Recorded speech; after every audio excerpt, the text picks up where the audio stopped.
Ho, ho, ho, ho. Ladies, gentlemen, gamers, and fellow Spooky Month enjoyers. Welcome back! I am exhausted. I am a streamer at Twitch TV/Tecnics channel, and it is 1 a.m. and I just got home from the movie theaters. So, I watched Smile 2.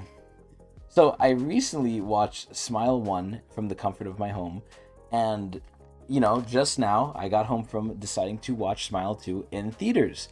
Originally, we were actually supposed to, and I say we because me and my friends went, we were supposed to watch Terrifier 3, but we changed our mind and we saw Smile 2 because it was rated higher, and we finished Smile 1 recently. So, what did I think about it?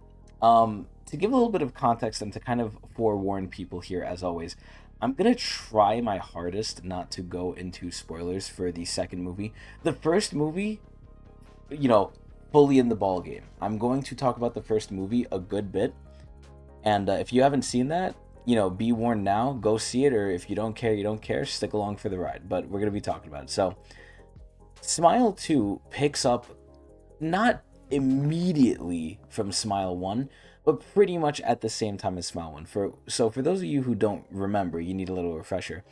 The way Smile 1 ended was the doctor, I forget her name, but the doctor basically gets got. She gets got by the demon, and she offs herself in front of the cop. And, that's the straight-ass beginning.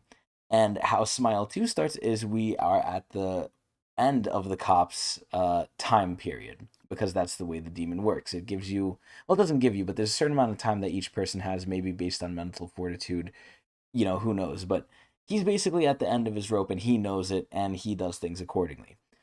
And, I'm not going to say whether it works out or not, but essentially speaking, this is where, in Smile 2, the main character of the story is not necessarily related to Smile 1. It's this girl called, oh my god, I forgot her name too, because, well, what the fuck was her name? Oh my god, they say it everywhere. But basically, the person of Smile 2, let me look it up so I can actually reference something here. Smile 2 characters.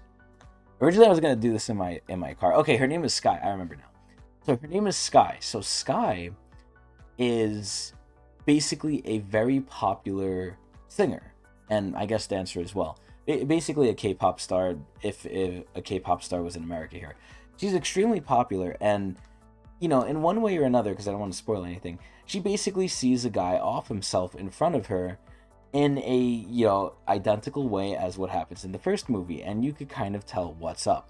If you've seen the first movie, you really know a lot of what's going on, and you know what's going to happen, and especially how it's going to happen. And this is where in the first movie, they kind of reveal it a little bit earlier on. They kind of tell you, like, okay, this is how it is. And a lot of the first movie, or a good chunk of the first movie, especially like from the middle onward, is them figuring out, okay, this is what it is, how do we deal with it?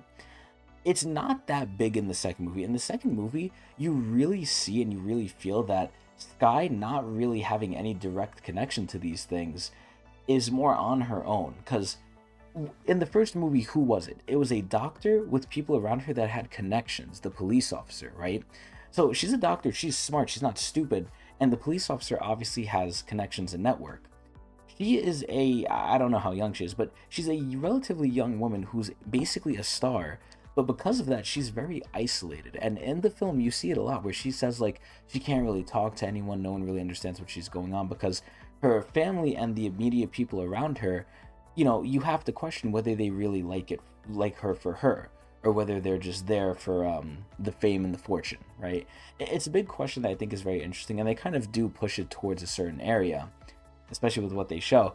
But essentially, you get to see this from a person without sort of these resources or these sort of connections, and it feels very unnerving. It feels very alone. Now, one thing I will say is this demon, the Smile demon, is extremely more aggressive. One of the things that really caught me off guard with the first film was how quickly things started rolling into place, and then it kind of came into a flow, right? Something would happen, we'd have a cooldown period. Something would happen, we'd have a cooldown period. The demon picks at you, well, not at you, the viewer, but at the people who it's possessing. It really picks at them. And in the second one, again, I think one of the worst things I did was watch the first one because I came into this with expectations, and it's the same demon. It's not like it's a new entity. It's the same thing. So I kind of knew its rhyme and reason and its modus operandi, right? The way it operates. And I feel like it a little bit took it away from me because I knew how it was gonna go. In the first one, it's novel. In the second one, it's not novel as much, and that's kind of my fear. Now, based on the ending, I don't know if they're gonna make a Smile 3, right? They could, they couldn't, but I really don't want to spoil anything. But Smile 2 essentially follows Skye, much more of an isolated case because she's so alone despite being so popular, which is hilarious. You know, it's a common trope. But it's a really interesting movie because, like I said before, the demon is a lot more aggressive. Now, I can't say too much of how or why, but all I'll say is, man, this lady Skye had it fucking rough. And again, you get to see the differences between characters, and I guess that's really where, if they do make any more Smiles, they really could show it. It could be like, you know, a prequel. It could be in the future, if there is a future for the film. We'll see, right? And not spoiling the ending. But this is where, like, it really does a good job of just showing people's interpersonal relationship and problems, because this demon preys on people with trauma, right? They've established that in the first film, that this thing likes people who have issues because it can pick at them more. And I guess it likes it, you know, that's what it's hungry for. But I think seeing just different people's stories is kind of half of the formula here.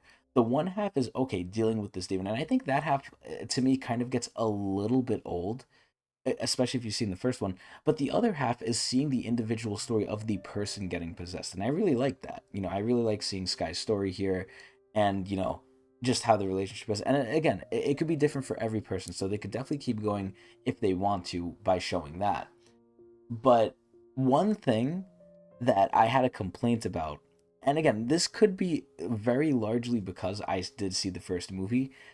I don't know if it is though. And this is where in the movie, you know, surprise, surprise, people smile at you.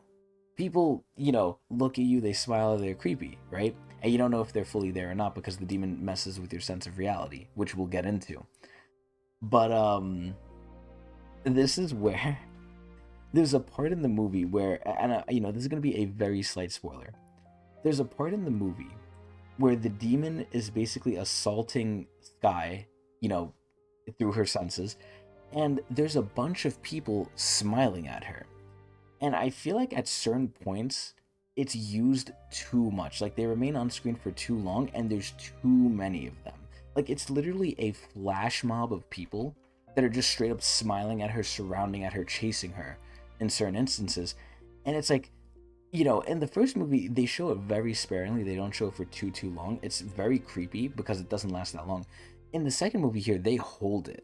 They hold it for a while. Like, there's, I think at the very least, a 5-minute sequence of people just smiling at her straight up, and obviously her reacting, her dealing with it.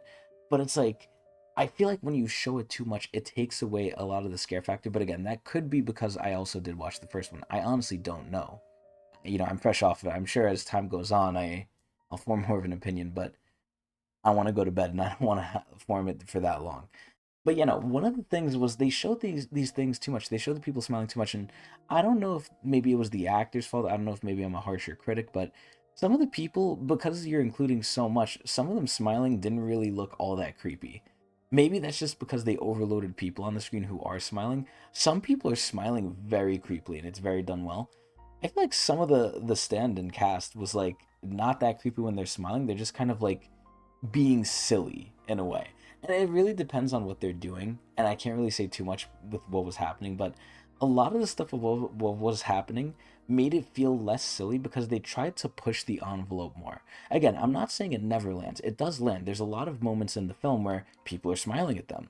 But it's more creepy in some ways, but it's not as natural in others. It feels very much more forced, where in the first one, it felt like, oh, it could be any random person smiling at you, and it could just be in the background, and it's quick, and you don't notice it, and if you do, it doesn't last long, right?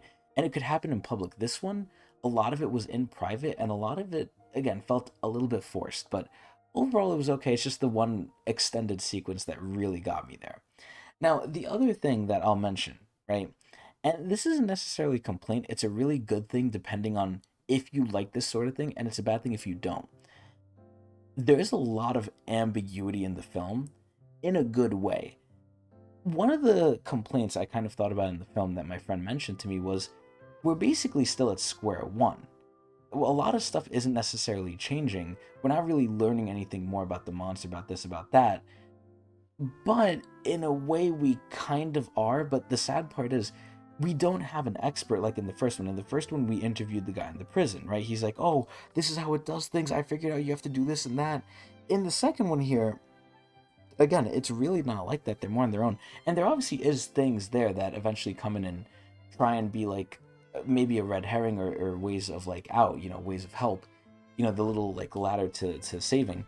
But this is really where there's so many questions I have at the end based on a lot of stuff that happens, mainly throughout most of the story. But there's a lot of big reveals at the end where it's like, oh, this doesn't necessarily push the lore forward because we don't know how it's doing anything. We don't know, like, what this means, what that means, because we never get a concrete answer because the ending is a little abrupt. Now, I think they've set themselves up. If they really want to do it, they could do it easily for Smile 3. And from what I see from the reviews here, it looks like Smile 2 did pretty good. But I'm just really fearful that they're pushing the creepiness too much. Like they're trying to push it too hard with the smiling. And it's just very, very ambiguous. Like it's getting too out there. They're showing it too much in a way. And once you're used to this sort of thing, you can't show it too much because it's just not going to be as scary. I mean, there's the classic jump scares and stuff, but I don't know. It's good, but I feel like watching the first one definitely ruined me, and they pushed stuff a little too hard. But the good thing for me, and I like it. I like ambiguity. I like asking questions. I think it leaves you with a lot of questions at the end, and the ending is pretty good. The ending is one of those endings where it makes you question the whole movie. And it's like, wait a minute, what? Like, okay, now I have to rewatch everything and really like pay attention now. It's good. It's a good ending, but overall they leave the book open. I think some parts were a little forced more than others, and they showed things a little too long, which kind of took away from the scary factor. As well as watching the first movie, I'm kind of used to it. The first movie, again, very much surprised me, but this is where now to finally review the second movie, because I can't really say too much else without spoiling. I think it's a pretty good movie. I think one of the most interesting things is just seeing the victims and how they are. It's also seeing the monster and stuff, which again, we do see more. I think the monster is much more prevalent in this one in very direct ways, especially at the end. But in other ways, I think I just didn't sadly enjoy it as much because of the first one.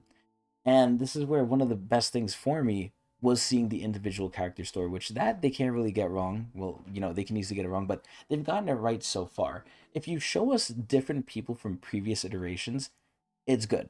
And they all share a common thing. It's not like you're a fish out of water. They all share trauma, and it's curious to see how that unfolds. And there's unfolding here, but man, I really like the ending because it's not that forced with how they kind of mind fuck you. It's like, oh my god, this is crazy. All I'll say is fucking what's her face here? Skye had it so much worse, man. It was actually wild.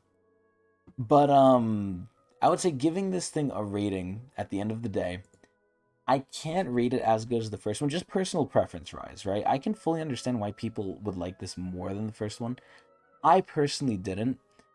I think it's really good for what it is, and it does do some things really well. I think you can watch it definitely without seeing the first movie as well, which is good. And they do catch you up to speed for a good bit, even though I do think it's a little quick. But again, that's just it's better for people who didn't watch the film, and it also respects the time of the people who did because they don't dwell on it. So weirdly enough, I want to rate it almost the same rating I gave Smile 1, which is 7.5 out of 10. But I honestly think I would rate this like a 7 out of 10. And that's purely because I'm kind of used to it. And from what I said before, they push some scenes a little too hard with the creepy smiling people. And sometimes there's too many of them and they're used for a little too long for my liking.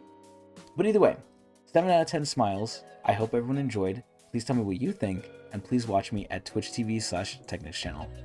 Ooh. Hopefully we'll see Terrifier 3 soon, and we'll continue the spooky month trend.